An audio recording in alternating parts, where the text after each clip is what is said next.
Welcome to 1991 Movie Rewind, a podcast where we watch and review every movie released in 1991, from the all-time greatest classics to the critically panned and everything in between. We will rediscover forgotten fan favorites and uncover hidden gems as we explore the depths of direct-to-video. Join us on our celebration of the fun, unique, and diverse films of this highly underrated year. This week, we watched Wild Hearts Can't Be Broken.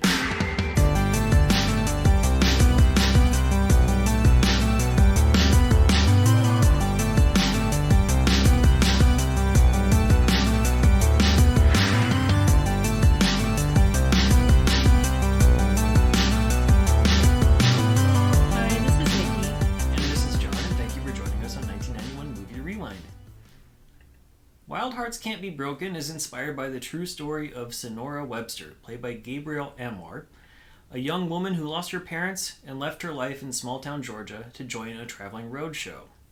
With aspirations of being a diving girl, she works hard to convince her boss that she is ready for the dangerous stunt as well as the fame. Screenplay by Matt Williams and Oley Sassone, directed by Steve Miner, and released on May 24th, 1991. Have you seen this movie before? Yes, I have. Oh, you have? Yeah. It's, not one that was on my radar at all. I think maybe because I had the Disney Channel. Oh. This was on the Disney Channel. That makes sense. Yeah, this is a Disney-produced movie, currently on Disney Plus and everything. Not their biggest box office performer of the year. Well, for sure. Yeah, for Disney, yeah. For Disney. Yeah. With Beauty and the Beast is in there as well. Even live action, they have Rocketeer. This is it is a kids movie. It's meant to be a kids movie. It's rated G. Released in the theaters? It was. Okay. Yeah. It made $7.3 million. It seems like a TV movie to me. It does kind of have that vibe. But a lot of kids' movies do have that, especially Disney movies. Live action Disney movies, I should say, especially have that kind of vibe of being a TV movie. Yeah. So it's not far off in quality from what you would see from like a DCOM that came like later in that channel's history. Something like that. I think it's not on my radar because, again, it's like a period piece, and we've talked about how period pieces... I mean, this is more contemporary. This is 1930s, I think is what they said in the early part of the movie, 1932, which I don't think is accurate to actual history. But... well, it was late 20s, early 30s. Yeah, but I think the movie starts in 1932, where the Great Depression was already in full effect when she... approaches and starts the process of becoming the diving girl, but in real life I think she had started in the 20s. So I mean, that's what I'm going to talk about at the end, is like her history. Yeah. So not 100% accurate, as we can get into a little bit later, but I mean the subject matter is, I don't know, just not something that draws me in.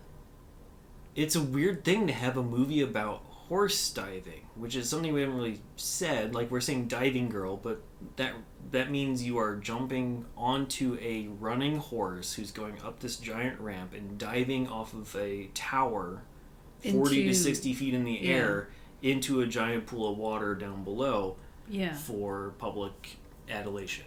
Yeah. It's a weird thing to base a movie on. I mean, it's like this niche thing that no one has heard about, and it's like a very small attraction. I mean, I have the whole history of this because I was like, was this a thing? Diving horses? Yeah, I definitely have heard of it. I don't know when it stopped. I'm hoping it may not have fully stopped in other parts of the world, but as far as like U.S. attractions go. Well, yeah, because I mean, even during the I guess I'll get into it.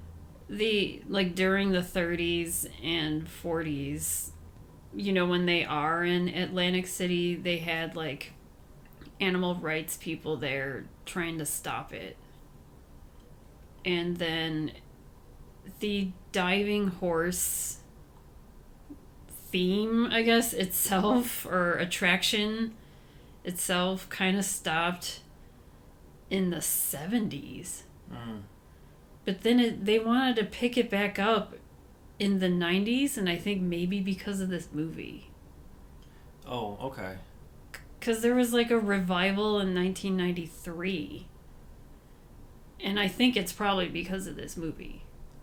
Maybe. It didn't say, but then, you know, it's just like the ASPCA is always shutting it down. But then, I mean, when I was reading about Sonora's life, she said the horses were never mistreated in any way, and they actually loved it. But I mean, who's to really say? But yeah. I mean, they also probably were not given tons of choice at a certain point. I know in the movie they say that if the horse shows any sort of fear, then they're not allowed near the tower. Again, that's what they say in the movie.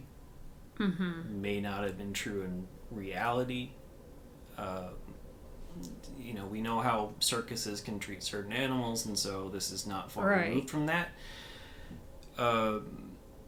Yeah, it's still putting them in harm's way for a brief moment of entertainment, and it's probably not worth the trouble.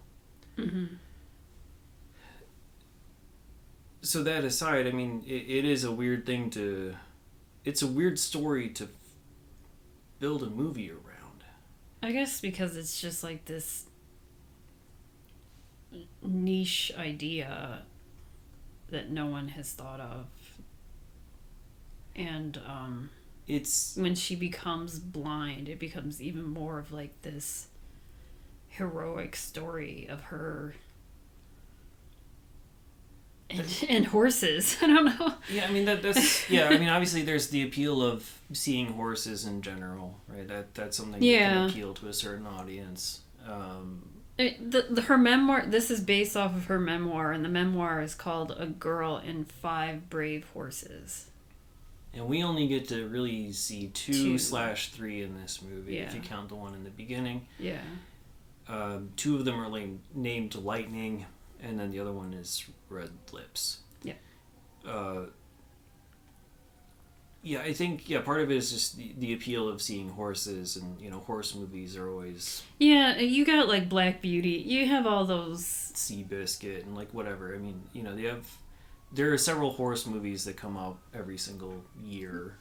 Well, there was one this past year that one about the jockey. Maybe it's called Jockey. Oh yeah, Jockey. Yeah. Yeah, there's always a couple. Just sort of like how there's always like 1 or 2 boxing movies a year. There's always like 1 or 2. Yeah, horse I'm thinking movies of a year. like Disney horse, like. Oh yeah, Disney horse movies, Disney like horse Black movies, Beauty or something. And like Spirit, if you're talking animated, that might have been DreamWorks, whatever. There's always something. So you have that. I think. You have the adversity of her going blind, which is, you know, something that happens late in the movie, but it happens so late in the movie that it doesn't really factor in the way that you might think it would. You don't really see, I mean, you see some of her adversity, but it's kind of like a footnote to say, oh yeah, I made this jump and I kept doing it for 11 years afterwards. Yeah, it's like, oh, I did this thing and I did this for 11 years and the end. Yeah. Oh, by the way, I'm completely blind, but I'm still doing my job. Okay. Yeah. Weird. And that's sort of how the movie handles a few different things. There's some stuff that just happens, and it's not always fully unmotivated or fully out of left field, but it sometimes feels that way. Like when her eventual husband, Al, and Sonora like kiss for the first time, it kind of comes out of nowhere. I mean, I know that Sonora like had a crush on him, and it sort of seemed like Al had a crush on her as well, but they made it sound like Al was also dating Marie, who was the other original diving girl who was part of this traveling. I mean, it roadshow. Could have been Marie just had a crush on him, and he was like, and just blowing smoke. Yeah, just like being nice to her, but not, you know, wanting to date her. Yeah, but the scene where they actually kiss is when they're in the lake. Yeah. That seemed unmotivated in that specific moment. Yeah, it was a little. It's like, hey, let's go swimming, weird. And then blah blah blah. You know. Well, it was a little kind of like cringy because I was like, how old is she? She's like 16. Really? And in real life, he was 20 years older than her. She 20 was years older than her? Yeah, she was 19. Okay.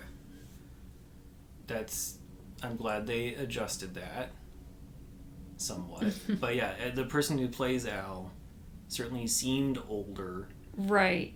Probably like early 20s, mid 20s ish is what he looked to me. He looked 30 to me, 30s to me, but yeah, it's tough to gauge. I mean, he has those chiseled, charming looks. It's played by Michael Schofling. I'm not sure if I'm pronouncing that right. Yeah, I think so. You know him as Jake from 16 Candles. Yeah. So like, that was almost 10 years earlier, playing a high school senior. Do the math.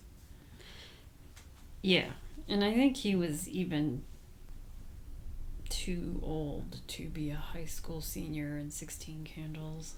I just know that he was older in 16 Candles, but whatever. Yeah, either way, he definitely looked older in this. And Gabrielle Anwar, who played Sonora, I think was around 21 when she played this part, but she was playing the part of someone who had to quit school. I think they said she was about 16, or I don't know, somewhere around that. For some reason, that yeah, age... I mean, she's in school. Yeah, until she basically gets kicked out and leaves home. Yeah. But we see a scene in school where she's sort of being verbally bullied by a couple of kids, and then she physically bullies back. Well, she hits them back. Yeah, hits one of the girls back. They're making fun of her haircut, which... I mean, in the very beginning of the movie, she cuts her hair, and it's all, like, misshapen and haphazard looking, and her aunt makes her wear this bag over her head. Yeah, well, I mean... Like a mean, shopping paper bag with, like, holes cut out for her eyes. Yeah, she has dreams of being in Atlantic City and like looking like a movie star, so she's like emulating like the flapper look, and so she wants to look like a flapper. Yeah, and everyone's saying how ugly it looks, but it looks like professionally done.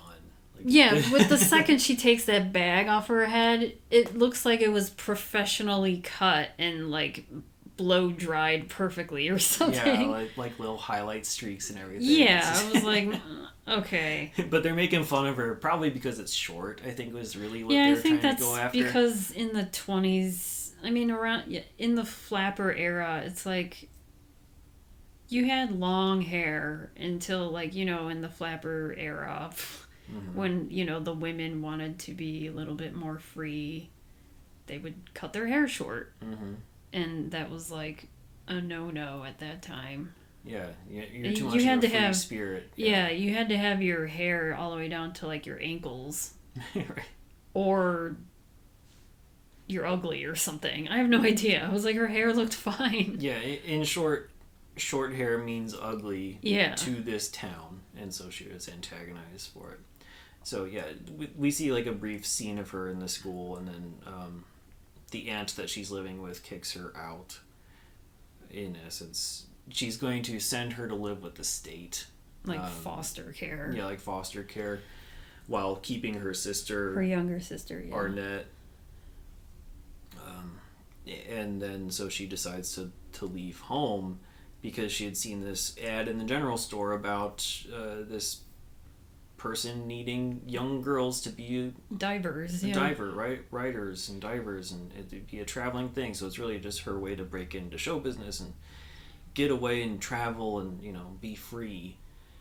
And so that's what she does. She goes to this carnival and she sees Al for the first time, about to get beat up because he was cheating at cards. And she sees this happening, and she's like, "Oh boy, I like this guy." I don't know. Like, her first impression is this guy who's about to get beat up because he was like a cheater, a known cheater, because she helps him cheat. She steps on the ace that falls out of his hat, and she's like, "Boy, I like this guy. This is the type of guy for me." I don't know. It's a weird, like a troublemaker, because she's kind of like a troublemaker too. I don't know. Yeah, she's like attracted to that because they're similar, I guess. I don't know. And then you also have Cliff Henderson, though, the hot dog vendor kid. Yeah. Who's also flirting with her awkwardly. Who is more of an appropriate age. Yeah. Seems like a better match overall. But not meant to be overall. But Cliff joins the troupe at some point. I don't remember how he really comes on board. It's a weird thing because they show them traveling in a sense, but it's really just 4 people. For this. I mean, it could be just like-minded, carny people that travel to the same towns to do their shows. Yeah, like they have separate caravans and they all meet up in a certain spot here and there. That's probably what it is, but it's still very strange that you have these 2 horses and the only other people around are Al, Marie, his father, who is the writer, and Al's father, who's the boss of this whole operation, Doc W.F. Carver. Mm-hmm. And it's really just those 4, and now all of a sudden Sonora is there as the 5th to take care of these 2 horses and get all the equipment or like whatever. the stable hand to like clean up their poop and but they didn't have them any other help at all. There's nobody. It just seemed weird. It just seemed like maybe Al did all of that, like all the horse training. Yeah, it just seemed like a lot of responsibility for this small amount of people. Mm-hmm. And I think that type of thing probably contributes it to being like a TV movie type of a feel. You know, it isn't filled with extras and helping hands and stuff like that. It's just, you only see a couple people here and there. I don't know. It was weird. But to get back to this whole point of things just happen, we talk about WF and how he all of a sudden gets sick and dies like out of nowhere. Yeah, he just that scene where he dies made me laugh, even though it shouldn't have. It shouldn't have. No. But he just like sits up against a tree and he looks sad, and then like kind of it fades to black, and all of a sudden you show the funeral for him. It's like, I know this is a Disney movie and you don't want to actively see someone die. It just came out of left field because, this is, I don't know, maybe about halfway in, maybe a little bit more than halfway in.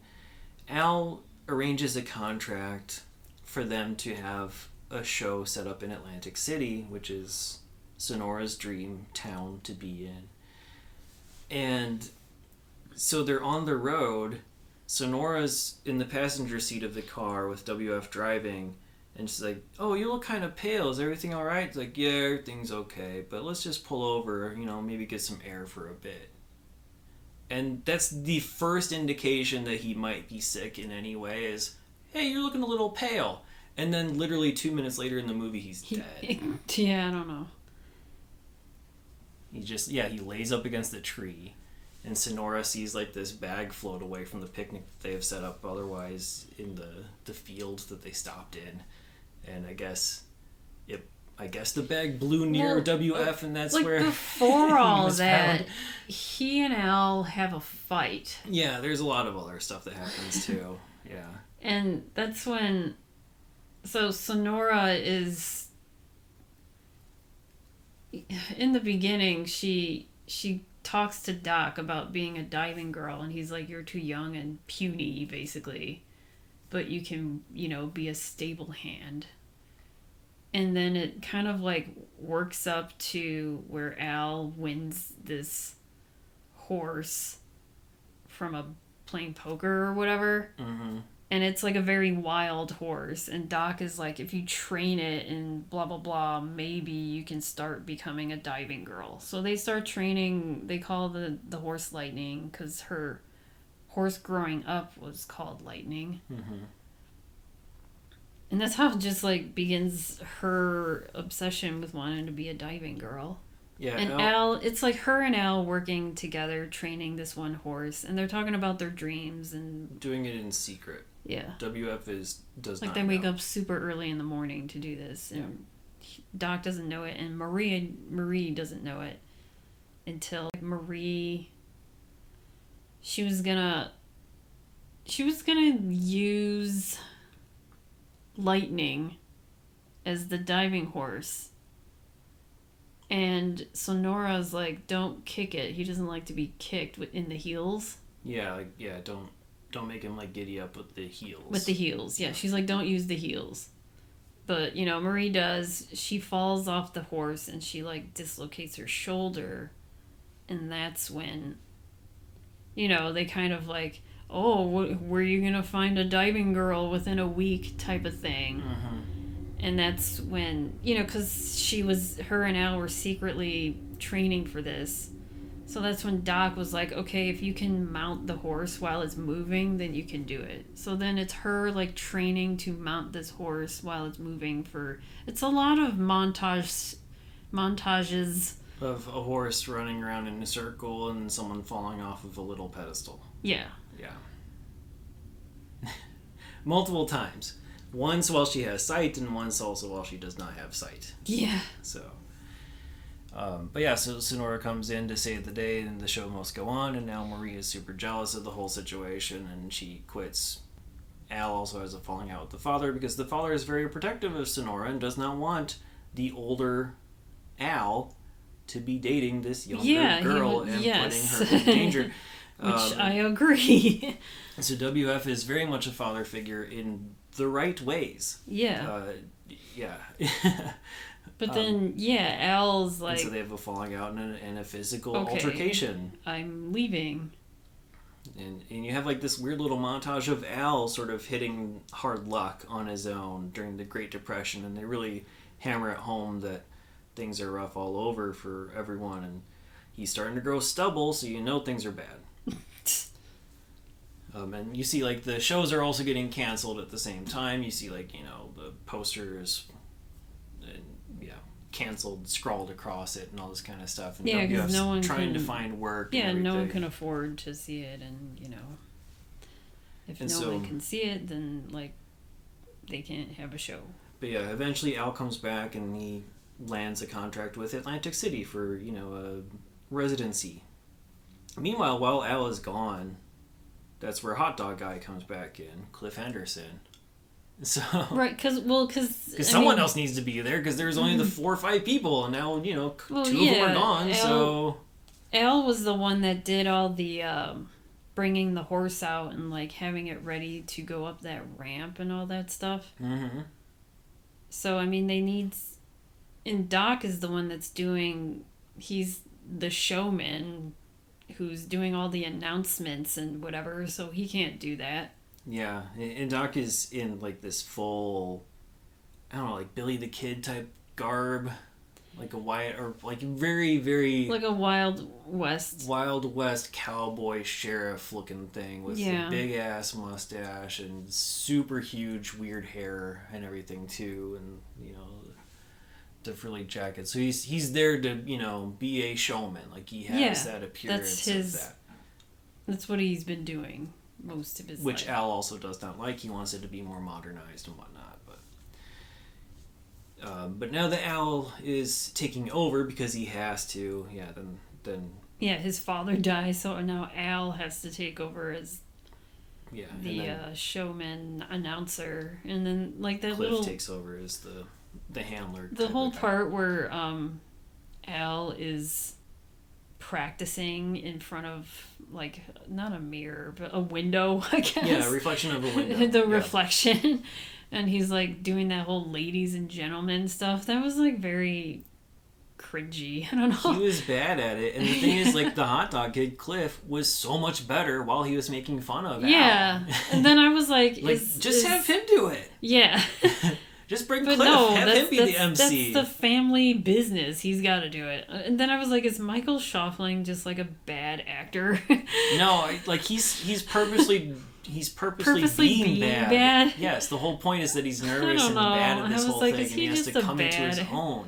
I don't know. Well, I mean, I will say this. This is his last role. I know. But not because he was, not Because wanted of this by movie. Hollywood. I don't know, like he'd been in a couple other things like Vision Quest and Mermaids, and then he quit acting after this. Yeah, to be like a carpenter, I remember. Yeah, a carpenter, and he sells like handcrafted furniture, which he probably still does today. I don't know. Maybe he's fully retired at this point. Who knows? But yeah, so he stopped acting after this. He was like, forget this movie. I'm done. I don't know. The only thing that I would really say that would make me say forget this movie is the way that they present the horse diving itself. I really, really liked the shot of the horse coming up the ramp. It's like a slow motion thing. It's full on front view of the horse running up the ramp. It looks really cool. It's a really nice perspective. But when the horse dives off... because I was like, they can't do this now, present day. They cannot.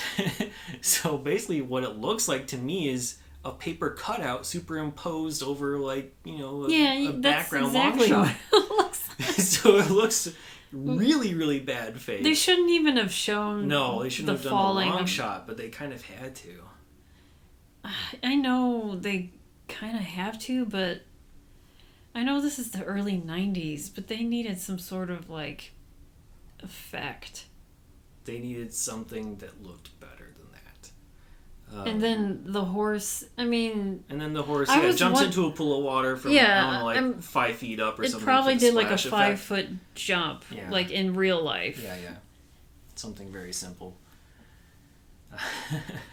But yeah, the actual falling, I don't want to say falling, the long diving. Shot of the dive was bad. The actual dive of the horse with the woman, because they show it from very, very far away, so it does look like a little hand puppet thing falling down into this pool of water. And it's so sad because it's bookended. It's cheesy. Or you're not really bookended, but it's preceded by that really nice shot of the horse running up the ramp and everything. It becomes a joke. But then it's they show the cool shot of the horse going up, and then that shitty shot of him diving, and then a cool shot of it's a slow motion thing of her coming up for air with the horse. Yeah, you get a little bit of underwater too at one point. I think just once, but yeah. Yeah. And, she has to know, Sonora has to know just a couple of rules. She has to turn her head to the side and close her eyes when she's about to hit water. Yeah, because they say the divers are more likely to get hurt than the horses. Which, I can understand that as well. That does seem very dangerous for the people. And that's how she went blind is, there's apparently a noise scare. The way they presented it in the movie is that there's a band playing while the horse is jumping. And so, the cymbals crash and it scares the horse and he doesn't jump properly. And so she lands in the water with her eyes open, which is weird. But, I guess that's probably what happened in real life. Caused the hemorrhages, which were untreated, and then detached her retinas, which caused her blindness. Yeah. So, yes, it definitely did. And they do have a POV shot of her experiencing a little bit of blurry vision at one point as well. Yeah, she comes up and she starts to feel a little, woozy. Yeah. And she's kind of they show... It seems like it might be, a concussion type of a thing. Yeah. Is what it seemed like at the first. And she's just all she cares about is the horse. She's is the horse okay? Is the horse okay? She's don't worry about me. And then, a couple days later, she, well, this is the weird part. It's how do you not know you're blind? Because she doesn't realize she's blind until she walks to a mirror and she can't see herself. Well, I think it happened sort of gradually, because the doctor that they have explained this says... It's just the way they showed it, it was just she looked in a mirror and she's I can't see myself all of a sudden. Well, the doctor said, she had hemorrhages in her eyes, and they went untreated, and so they got worse and detached her retinas. So that's basically what happened, is that she should have gotten treatment after she fell into the water, but she didn't, and then things just got worse, and now she's permanently blind. And she refuses to accept that for quite a while. Right, she's this is temporary. And that accident, that was their first dive when they have the 6 month contract. Yeah, first dive in Atlantic City. In Atlantic City, and that was the first dive. And before that, her horse Lightning got sick. He had colic, I think. Yeah. And some moldy hay. And he... Which again is like another thing that just kind of happens. Like, they're like, yeah. You know, he's sick, and then Al comes back. That's when Al, like, returns. And she's like, he finds her and sleeping with the horse. It's like, oh, he'll be okay if he gets up. And like, yeah, he's fine. Like, you know, no, he's like, standing up and walking. He's like, yep, he's fine. And then end of scene. No, he's like, I know how to take care of this. All you have to do is get him up on his feet, and then I'll do the rest. So I don't know what the hell you do but for we don't a colic see what the rest is. horse. Yeah. So they're traveling with this sick horse. I mean, he's getting better, and she's like, I can't use Lightning because he's still kind of sick. He's still recovering. We have to use Red Lips. And Red Lips is kind of like Marie's horse, which Marie quit. So they had these two horses. And, you know, Sonora uses Red Lips. And, you know, that stupid band is playing. Which is really weird because they make a very big deal when, you know, doing the announcement. Like, hold your applause for the safety of the horse. But yet the band is still allowed to play. That's, but I was like, well then, when they do the dive again, they still play, the band is playing. I'm like, didn't you learn your lesson? Like, if I were Al, I would be like, hey...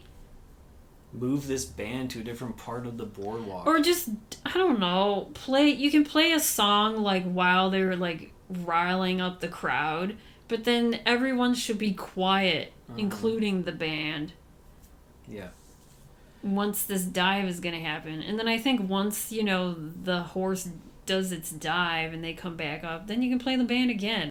But it's like this stupid band is playing while this is happening. I don't know why. Yeah. But that... And the shot of the guy crashing the cymbals is almost like he's purposefully being shitty. You know, he has this facial expression of like, oh, I'm not supposed to do this. And then, so let me clang these cymbals really loud and scare the shit out of this horse and then cause this accident. Yeah. And then the guy, I forgot the guy who was like the owner of this show. Mr. Slater. Okay. They have to shut down for a week because, you know, she became blind. Yeah, and there's like this whole business thing, and so Marie has to come back and basically be the sort of the center of attention again for a bit. So yeah, there's this whole back and forth between Al and Slater about, you know, we have this contract, blah de blah, we have a show and this and that, so you have to find someone else. And he gives them a week. And that's when they become so desperate, they call Marie back. Yeah. So Marie had left because she wants to be more than what she is. She wants to be like a movie star. She has, not really, I don't want to say illusions of grandeur, but she has a great self-importance. Yeah. And she feels better than other people. And so she comes back to help Al, probably hoping to get into his good graces more than anything, but they don't really explore that relationship. She's just there, looking for attention. Yeah. And meanwhile, Sonora's just trying to get back to doing what she wants to do. You know, she's in Atlantic City. She wants to accomplish her goals, and so she's going to train and try to actually learn how to ride these horses even without sight, eventually. Yeah, she does this on her own late at night now. And then this whole scene of her touching the horse, like getting to know its body, I guess, while blind, just like touching his every movement, his like muscles or whatever. And then it's like during this whole rainstorm, like it's just so dramatic. Yeah. And then it's like her getting on. She eventually gets on the horse, and it's like this lightning. Yeah, lightning crashes and everything. And then they show her like riding this horse blind. But yeah, so she eventually like sort of fakes her way into. They lock Marie in her trailer, and she arranges it with Cliff, and they let lightning loose out on the boardwalk, and Sonora is climbing up the thing, and Al's announcing it, expecting it to be Marie, but lo and behold, here's lightning running up, and Sonora grabs it blind and jumps for the first time, and it's all a big surprise, but it works out flawlessly. Yeah. And then basically kind of end. like the end of the movie. And then it's like, oh yeah, I did this for 11 more years. Yeah. And it's like, me and Al got married in the fall. Yeah. And I continue to do this for another 11 more years. The end. And this other thing we didn't talk about was like before that first dive, when Al proposes to her. Yeah. I thought that was very cringy too. Yeah, it went on like, a little bit long too. Awkward. Because she's up there getting ready, and then he's like, Sonora. Like, he sounds so unsure of himself. Mm-hmm.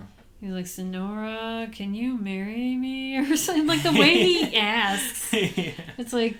it's all done in front of the microphone. And they do all this it's just so weird. It was an unusual scene. And then she's got to climb all the way back down, and she's like, what are you doing? Yeah. And he's like, I love you. Will you marry me? Sure. She's like, yeah. And then she climbs all the way back up just to jump. Here's what I'll say, though. I think there's two characters that I liked the most in this. One is Cliff. Yeah. Again, like, slightly awkward dude. Really charming across the board. I think he was more charming than Al overall. He also talks about how he has this goal of doing something death-defying. Yeah, he's like he like makes inventions, I guess, because he comes up with that hot dog cart wheel thing. I don't know. Yeah. And then you see him purchasing like an old bike, like an old dirt bike, and then like throughout the movie you see him like tinkering around with it, like building like this whole new structure. Mm-hmm. And then he does like one of those those circular cage things. Yeah, near the end he has a motorcycle cage. Yeah, which is like one of the first maybe motorcycle cage things that they do at shows now. So you get to see him go around that. And I thought that was going to be sort of the pivot of the movie, obviously not knowing how the real story like, are they going to travel with him with that thing and do, like, motorcycle cage thing and then horse diving? Or I thought, okay, well, the horse diving's out because Sonora is blind, so maybe they transition and just do the motorcycle cage instead. Yeah. And that's what they'll do as their show. That's what I thought might happen. But again, I didn't know what the actual story of Sonora was, so... it didn't work out that way, and just, he got his little moment, but barely anything else. But I really liked his character.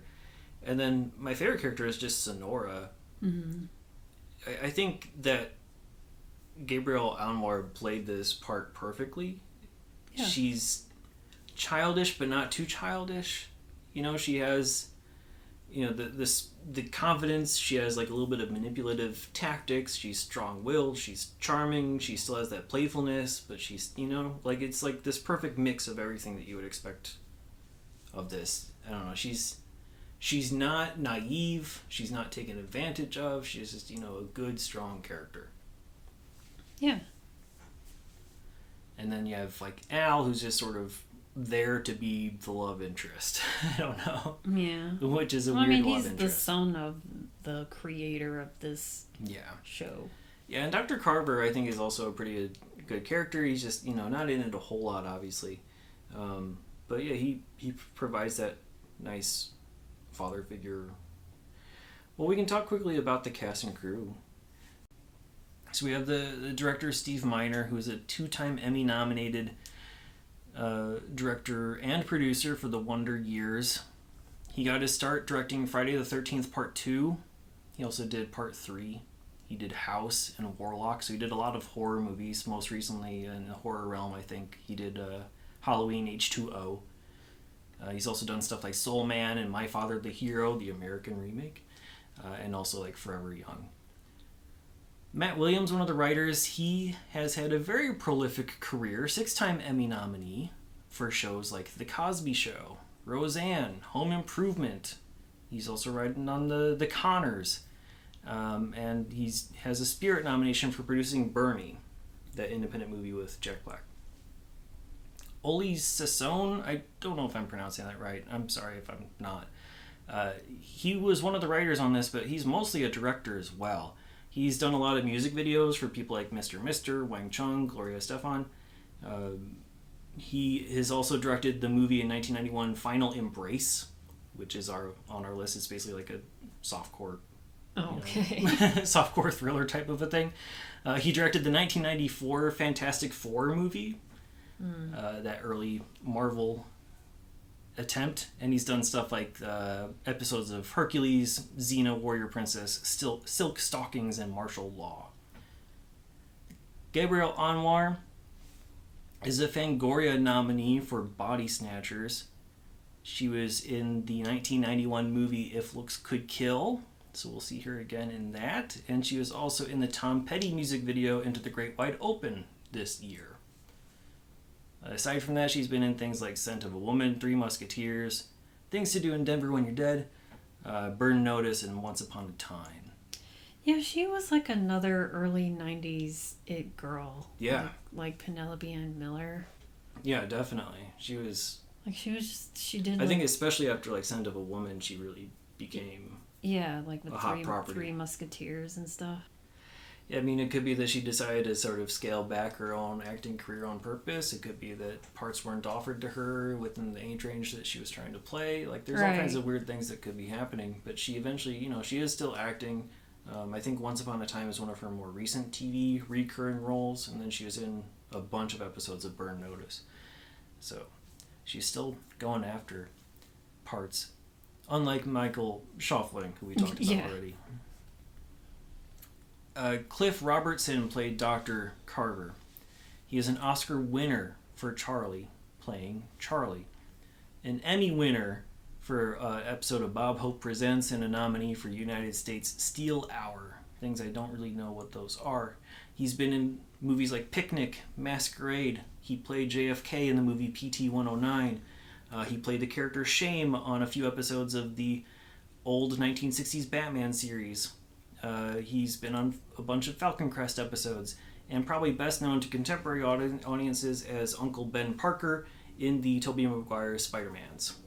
And then Dylan Cussman played Clifford Henderson. He is a Razzie nominee for the worst screenplay for The Mummy 2017 version, which is weird to see. He is responsible for the 2017 Mummy movie. So... he's also going to be in 1991's movie Journey of Honor. He's been in things like Dead Poets Society and also X2 X-Men United. Kathleen York, who played Marie, is an Oscar-nominated songwriter for the original song In the Deep, which was featured in the movie Crash back in the early 2000s. The 2004 one. Yeah, the 2004 movie Crash. The one that unfortunately won that year. Well, or 2005 or whatever. I have not seen the movie. Me neither. I just... Perhaps the song is good, though. I don't even care. That movie I was not interested in watching it, and then when it won, I was double not interested in watching it. But yeah, so that's her biggest accomplishment in terms of awards. But she does still act as well. She had a recurring role in West Wing, and she's been in some other stuff as well. But also has that side music thing going on for herself. And that's about it. I mean, we didn't really talk about Arnett, the sister, but she was played by Nancy Moore Atchison, who we'd seen before as young Idgie in Fried Green Tomatoes, and we'll see again in Prince of Tides.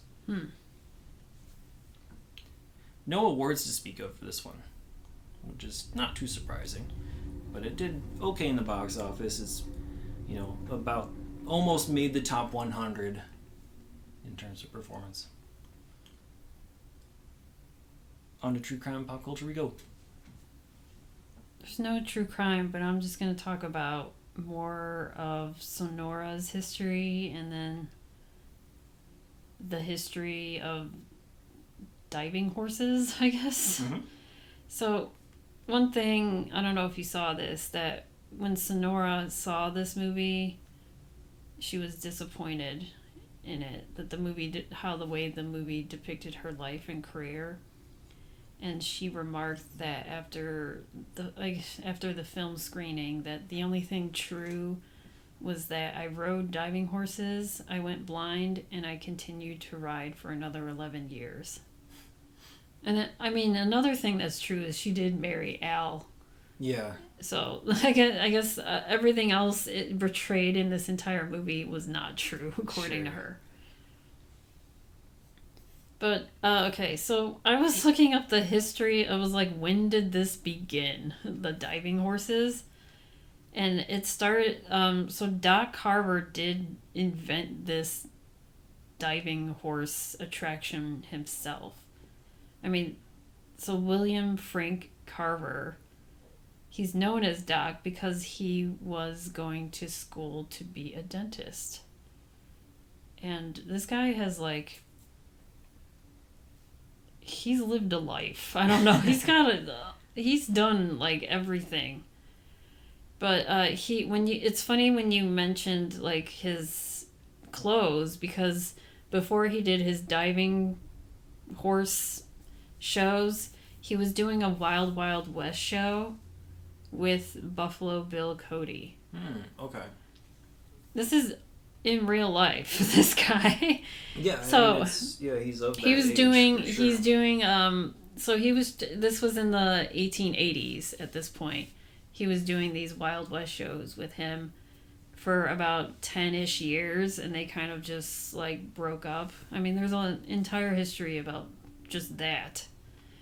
But he thought of diving horses because he got the idea after plunging on horseback off of a bank into a deep hole while he was in Oklahoma.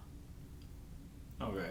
That's how hopefully accidentally. I think so. I don't know, unless he was like running away from someone by horse, and he's like, okay, I'm gonna jump off this cliff into this water.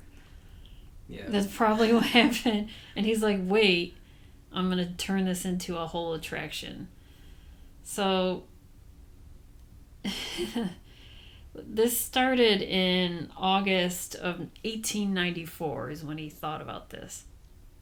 So over the years, his diving horse exhibition became his primary endeavor and included touring company with his son Al, which is true. So his son did help him train and take care of the horses with his daughter, which they never showed that. Right. So his daughter, I guess Marie never existed. Okay. So his daughter, Doc's daughter, her name is Lorena. She was the original diving girl. And by the time that Sonora joined the show in 1924. So about 10 years earlier than what the movie says. Yeah, like 8-ish years ago, before or whatever. Because in 1931 is when she actually lost her eyesight, which is when this movie begins. Basically. The year or whatever. So Carver had 2 diving teams, so I guess like his daughter did one and then Sonora did another. Like they were performing in random cities. Mm. And they did do this deal with the Atlantic City Steel Pier. That was in 1928. And after a short time after he signed that contract, that's when, he died. He didn't die on a tree or whatever. Sure. But they did, one of the horses' names was Red Lips. Okay. And after he died, Al took over, obviously, and then that's in 1931. Sonora, that's when she lost her eyesight, and it's exactly like how because it said while she was riding the horse Red Lips, and it dove off the tank, like it off balance. It probably wasn't because of a band. It's just like the horse went off balance, right. And then she hit the water face first, causing her to become blind. And after that, her younger sister started diving with her. Okay. Arnett. So her and her sister were doing these shows after Doc's death with Al. And they did that until 1942. And then, That would have been interesting to see in the movie. Yeah, it probably would not have been for her sister. The same actress doing the diving part. They probably would have had to age them both up a little bit or something, but yeah. Yeah, and and then like I said before, the animal rights groups came in the 70s to stop all this, and there are like, I don't know how to do this. Can you put video on the website? Like, oh yeah, you can. Mm-hmm. There are YouTube videos of like, I saw 2 YouTube videos, one in like the 30s of a horse doing a dive, and then one in the 60s of a horse doing a dive. Okay. So we can show that. Yeah, we'll have that on the website. And then moving on to TV, May 24th, 1991 was a Friday. And it was, a normal TGIF Friday. But I do have a new show that I don't think we've talked about yet. So this is on Fox. There was World's Greatest Stunts, which I feel like we've spoken about before. Maybe? I tried to find an episode on YouTube and I couldn't. But it's just, kind of like America's Funniest Home Video, but with stunts. Yeah, probably like a compilation of things that have happened. Yeah. And there's a show after this called DEA, which I don't think we've spoken about because I looked this up and I was like... If we did, it's so forgettable that we already... Yeah, no. Well, because everything is now starting to sound the same. Yeah, because, it's like half lawyer shows, half doctor shows. It's either shows about families, doctor shows, or lawyer shows. Yeah. And or home video shows. Yeah. So DEA was, I guess it was based on true stories of the Drug Enforcement Administration, and it was a drama series. It only lasted 1 season, 13 episodes, and May 24th, 1991 was the last episode. The only person that I know that was in this cast that I recognize is, he played the lead, the actor Christopher Stanley, and I know him as Henry Francis in Mad Men, so Betty's second husband. Okay. That's him in this show. He played the lead. Okay. And then moving on to music, I'm going to do the bottom 5 for May 25th, 1991. And then a few of these songs I've never heard of until right before we started. So that tends to be the way with the bottom 5. Yeah, which I like doing these because I'm like, I like doing the bottom 5 more than... Well, the top 5, it's like the same 15 songs. Yeah, you get a nice variety and get to actually learn some new stuff. Yeah. So at number 100 is All the Man That I Need by Whitney Houston. That was 23 weeks on the charts, and it was number 1 at some point, because I remember that being number 1 before. And number 99 is a song called Backyard by Pebbles. Do you know this singer, Pebbles?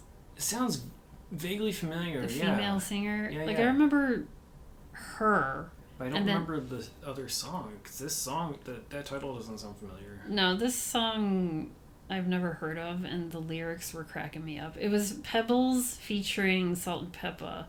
But one of the lines is, you see somebody standing in your own backyard, somebody's trying to steal your man.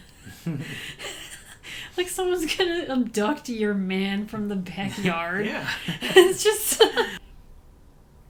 So that was Pebbles, I guess. And number 98 is another Like My Lover by Jasmine Guy. So she was a singer. Trying to... Yeah, I honestly didn't know she was also a singer. Oh, really? I don't think I did. Oh, but she was on a different world at the same time, right? Yeah. Okay. Yeah, she's like a... Multi-hyphenate. Yeah, she's like a dancer, singer. She was like on Broadway and stuff. Okay. This song was 10 weeks on the chart and it peaked at number 66. The Backyard song was 7 weeks on the chart and it only peaked at 73. The next song, number 97, is this song called Heartbreak Station by Cinderella, and it's just... Power ballad. Another power... Like, when I was listening to this, I'm like, I don't like hair metal. But then my mind was changed with the next song. Okay. So then I was like... the right hair yeah, metal. you have to have the good... I don't like... Well, I don't want to say I don't like power ballads. Put a bag over Cinderella's hair metal. Yeah, I was like, I'm not into this song. And then I was like, this is like the year where hair metal was starting to die. Yeah. I think by 1993... Yeah, it started to get a little more techno-oriented. Yeah, it was turning into dance music.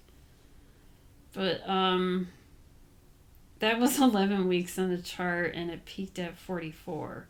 The next song, number 96, was the song Uncle Tom's Cabin by Warrant. And when it started off slow, but then all of a sudden it started to pick up and get like hardcore, and I was like, this is good.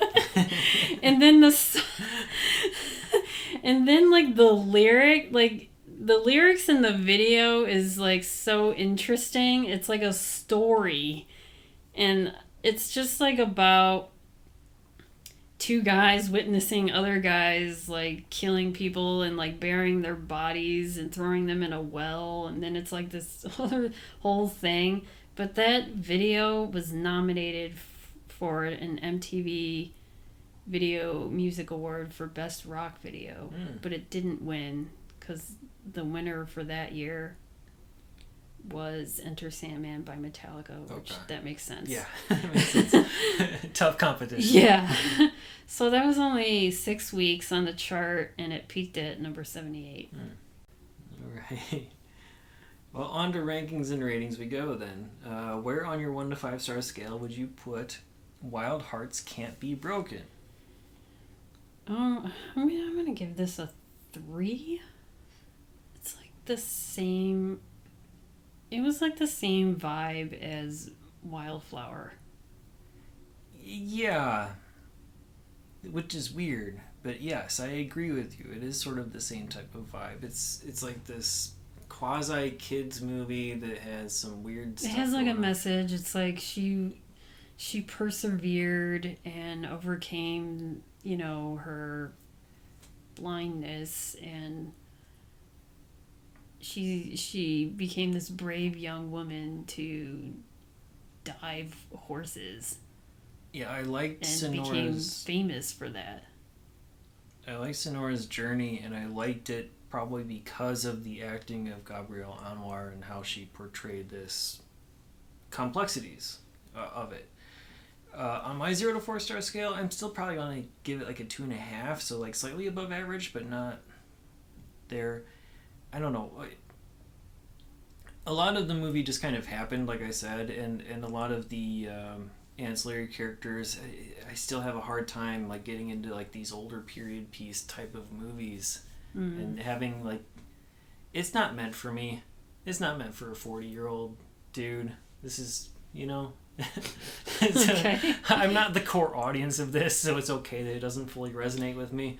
But I did like watching Sonora's journey. I wish we would have gotten a little bit more Cliff in there. Like, I don't need them to be love interests. I just wanted him to be more present, more so than Al, or even more than Marie. We kind of didn't really need a lot of Marie's story. It kind of took away from things. But overall, decent. just not my favorite. Every movie's worth watching once. Would you watch this again? I mean, yeah. Yeah, it's not terrible. I mean, if we're talking about between like this and Wildflower, I'd probably pick Wildflower. I would watch both. Yeah. They're on relatively even ground. I'll watch both, but it's like, I think like I said before, this is a type of movie that, like, if you're switching channels and it's on, you're like, okay, I'll just watch the rest of this movie. Yeah. Yeah, there's nothing like, aside from like the Al and Sonora romance part, there's nothing that's too like problematic or anything like that in there either, so I don't know. It's just, you know... Yeah, it's not super lighthearted. The one thing that I liked is they didn't make fun of her being blind. No, not at all. Everyone was like very... I mean, Al was really much just like, you know, you like she trying to get her to get to the terms that, yes, you're going to be blind for forever and I'm here for you. I'm going to take care of you. Basically, everyone is a support system for her, except for her own aunt in the beginning and the children who make fun of her. Yeah. It's like the impetus for her leaving, but once she's out of that realm, she's amongst family. Both, real and, manufactured. Mm-hmm. So if you out there want to watch Wild Hearts Can't Be Broken, as of this recording in May 2022, it's available on Disney Plus, digital rental, VHS, DVD. As always, check your local listings. You can find us on all of your major podcasting platforms. Please remember to rate, review, subscribe, and tell your friends. You can email us at 1991movierewind@gmail.com. You can follow us on Twitter, Instagram, Facebook, Letterboxd, YouTube. Just search 1991 Movie Rewind or go to 1991movierewind.com for the full list of movies, along with show notes and more. Next week, after you go see Top Gun Maverick in theaters, you can listen to us talk about Hot Shots. That's going to be available on digital rental, VHS, and DVD. We will see you then. Thanks.